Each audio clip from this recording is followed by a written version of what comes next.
All right, hey everybody, we're back again. I'm doing another live video. We did one on our event page. I'm doing this one public so we get the word out about our event. If you're watching this later on YouTube, we will upload it there. Uh, then you got one of my emails, and the event's coming up. We are about 12 days away, I think, at this point, and so a week from Saturday. And I wanted to share not just about what our event is going to be about, but also about some of these dangers we're going to talk about. And I will address these dangers in our workshop. I'm also going to address how to solve these dangers, how to prevent them. And I appreciate the response I've been getting. A lot of people are saying this is something much needed in our area, that not just the typical things martial arts deals with, schools deal with. Hi, Jerwin. Thanks for joining me. But being addicted to these technologies and how dangerous it can be if we don't address it early on. So I'm going to go quickly through these top 7. And if you want the list, I'll send it to you. Just message me. And also, if you want to go to our event, message me. I'll send you the registration link so you can be there. It's free. There's no cost, and there's no upsell at the event. It's all about the community and giving back. So here we go. So the top 7 effects of technology addiction on children or teens in many cases. So number 1, if they're addicted, it can lead to increasing loneliness and depression. And it may seem like when you go online, and I've gotten in this, when I had my little bout of personal issues a few years ago, you go online and you think you're getting away from everything, but really it's pulling you into just comparing your life to others, and then you start to feel lonely, depressed, and boredom will evaporate into air, but it doesn't. That's what you think is going to happen. So a 2014 study found a correlation between high school media usage and depression and anxiety. Users, especially teens, tend to compare themselves unfavorably to their peers on social media. It's true. You start to compare and contrast, and we do that as adults sometimes. So imagine a child who's still growing up and their brain is still developing. Number 2, fuels anxiety. You start to feel anxious because you're looking at everything and you're just locked on that screen and you just can't get your mind off it. And this causes them to perform poorly on given tasks like schoolwork, studying, and the heavier the user, the greater the anxiety experienced. Okay. Number 3, it increases stress because they have fear of missing out, FOMO. So because they don't know, they have to know instantly what all their friends or all their associates are doing. They have to keep going back. What are they doing now? Oh, what are they doing now? Can I meet them over here? And that starts to increase their stress level because maybe they can't do it, and they go through mental gymnastics, as we said before, and that's a problem. Then they're totally focused on just looking at their device and not being away from it. Okay. It exacerbates attention deficit disorders. That's number 4. So attention deficit disorder, you can deal with it. We have a lot of kids with ADD and ADHD, and we find ways to deal with it through our martial arts training.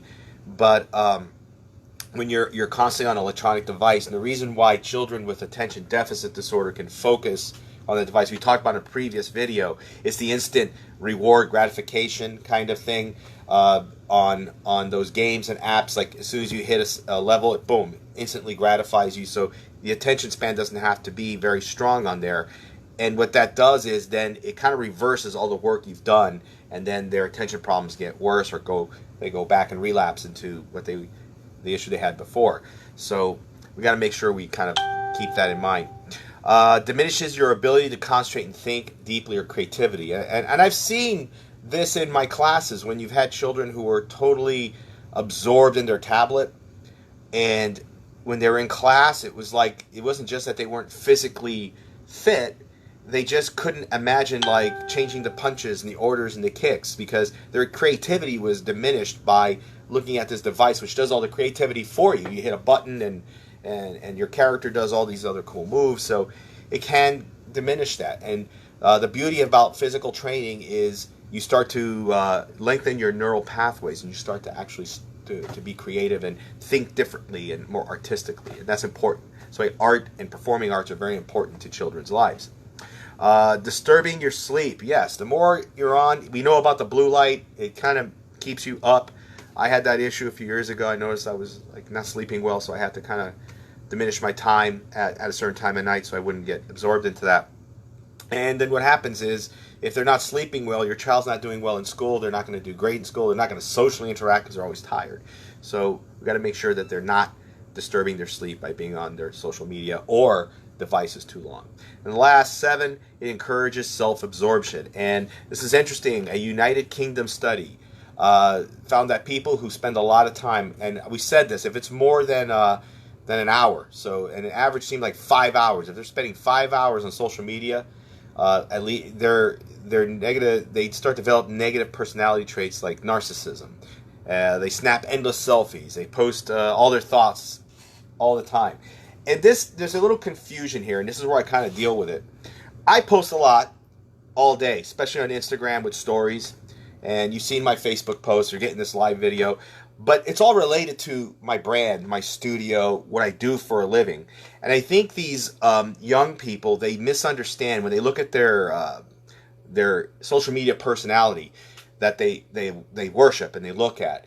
They're posting constantly, but it's not their true life. That's their work. That's their living. Their true life, they don't really post often or at all. You know, and I think that's the confusion. They feel they have to dictate their life because my idol does that, but not realizing that their idol is doing that as a living, and this is not something you're doing as a living. And you have to have your own life before you can do something like that and enjoy it. All right, so that's my top 7 here. These are from the Zig Ziglar organization. I'm a big fan of Zig Ziglar and his motivational speaking. I think it's always been great. He passed away a few years ago, but great stuff, and they do a great job. His organization does a great job of doing simple, motivational, life-changing, educational materials. And I'm not paid by the Ziglar family or anything like that. I just enjoy their materials. And if you want this list, I'll send it to you. Now, please come to our event on September 7th here at the studio and be a part of it. We're going to really get into these digital dangers. And if you're watching this on a recording, just replay one of the video posts, and you'll be able to see those top 7. And bring your children. Bring everybody. Register. There's plenty of room. I'll send you the registration link. Just comment below this video and see how dangerous this can be. This can lead to other dangers later. And I'm also going to give you my digital checklist so that you have it for yourself. So just message me. Be there. It's September 7th here at our facility. All right. If you have any questions, always reach out to me, and I'll be happy to help you out there. Thanks for listening to me. I'll see you guys later.